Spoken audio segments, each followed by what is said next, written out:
द्वार के छकाइले बा पहिले चुकैहा हो दुलरुआ भैया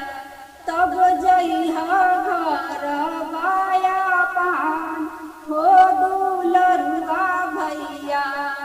तब जइहा घर बाया पान हो दुलरुआ भैया ससुर जी के कमाई दलहा बहिनी के दिहा हो दुलरुआ भैया तब जइहा घर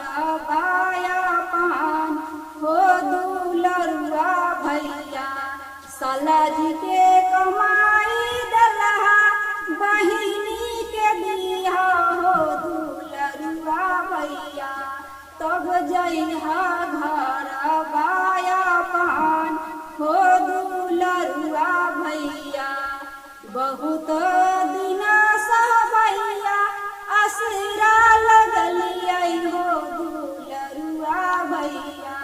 आज असरा दियौ ना पुराय हो दुलरुआ भैया